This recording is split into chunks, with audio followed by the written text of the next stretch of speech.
Assalamualaikum warahmatullahi wabarakatuh. Kami dari kelompok 1 akan sedikit menjelaskan tentang manajemen kompensasi, yaitu kompensasi dan risiko pekerjaan. Dan anggota kami adalah sebagai berikut. Pengertian manajemen kompensasi. Kompensasi merupakan salah satu pelaksanaan fungsi MSDM yang berhubungan dengan pemberian atau penghargaan di setiap individu setelah tugas yang ia kerjakan selesai di organisasi maupun di perusahaan. Terdapat dua macam pemberian kompensasi. Ada kompensasi secara langsung dan kompensasi secara tidak langsung. Kompensasi yang secara langsung itu berupa upah, gaji, insentif.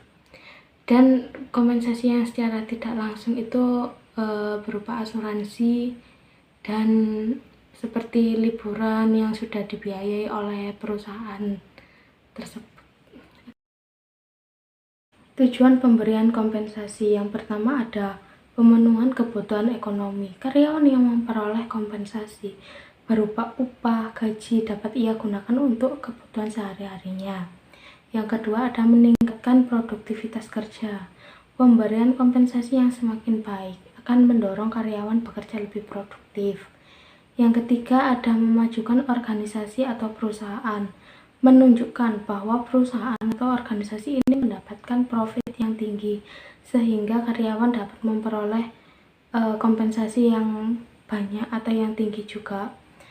Yang keempat ada menciptakan keseimbangan dan keahlian. Ini berhubungan dengan syarat yang harus ia penuhi karyawan pada jabatan sehingga tercipta keseimbangan input dan outputnya. Berikut ini adalah faktor-faktor yang dapat mempengaruhi sistem pemberian kompensasi. Ada 6 faktor. Yang pertama yaitu produktivitas kerja, di mana semua organisasi atau perusahaan pasti berkeinginan untuk memperoleh keuntungan.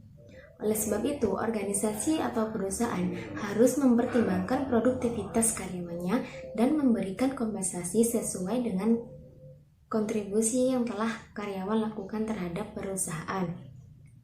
Yang kedua yaitu kemampuan untuk membayar, di mana pemberian kompensasi akan tergantung pada kemampuan organisasi atau perusahaan untuk membayar kompensasi karyawan tidak melebihi batas kemampuannya.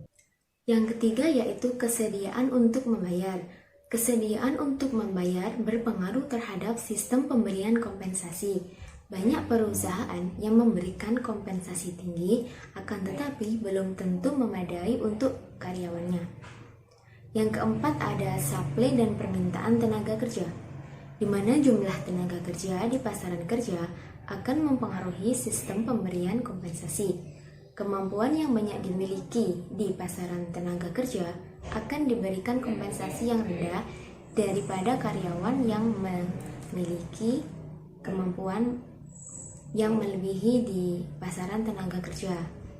Yang kelima yaitu organisasi karyawan. Dengan adanya organisasi akan mempengaruhi sistem pemberian kompensasi. Organisasi atau perusahaan biasanya memperjuangkan para anggotanya untuk memperoleh kompensasi yang seimbang. Dan faktor yang terakhir yaitu berbagai peraturan dan perundang-undangan, di mana semakin baik sistem pemerintahan, maka semakin baik juga sistem perundang-undangan. Berbagai peraturan dan undang-undang yang jelas akan mempengaruhi sistem kompensasi karyawan oleh perusahaan, baik di pemerintahan maupun swasta. 3 tahapan menentukan kompensasi. Tahap pertama adalah mengevaluasi tiap pekerjaan dengan menggunakan informasi analisis pekerjaan untuk menjamin keadilan internal yang didasarkan pada nilai relatif setiap pekerjaan. Tahap yang kedua adalah melakukan survei dan upah dan gaji untuk menentukan keadilan eksternal yang didasarkan pada upah pembayaran di pasar kerja. Yang tahap 3 adalah menilai harga tiap pekerjaan untuk menentukan pembayaran upah yang didasarkan pada keadilan internal dan eksternal. Penjelasan resiko karyawan. Manajemen resiko merupakan proses terstruktur dan sistematis dalam mengidentifikasi, mengukur, memetakan, mengembangkan alternatif penanganan resiko, dan memonitor pengendalian penanganan resiko. Bahaya pekerjaan adalah resiko penyakit atau kecelakaan yang biasa terjadi di tempat kerja. Bahaya pekerjaan adalah sesuatu yang diderita seseorang akibat melakukan pekerjaannya dan memiliki resiko jangka panjang dan jangka pendek yang berkaitan dengan lingkungan pekerjaan. Langkah-langkah manajemen risiko. Yang pertama, penentuan konteks merupakan proses untuk mengidentifikasi parameter dasar dalam pengelolaan manajemen risiko sehingga dapat diketahui bagian mana yang akan dijadikan peninjauan dari pihak mana saja yang terkait di dalamnya berdasarkan flow proses dalam pengamatan. Yang kedua, asesmen risiko. Proses asesmen risiko dimulai dari mengidentifikasi risiko-risiko yang mungkin terjadi, mengukur nilai risiko dengan skala nilai likelihood. Yang ketiga, probabilitas terjadinya risiko dan nilai severity. Dampak yang ditimbulkan dari risiko, kemudian menganalisis risiko untuk memisahkan risiko mayor dan risiko minor. Yang keempat, evaluasi risiko.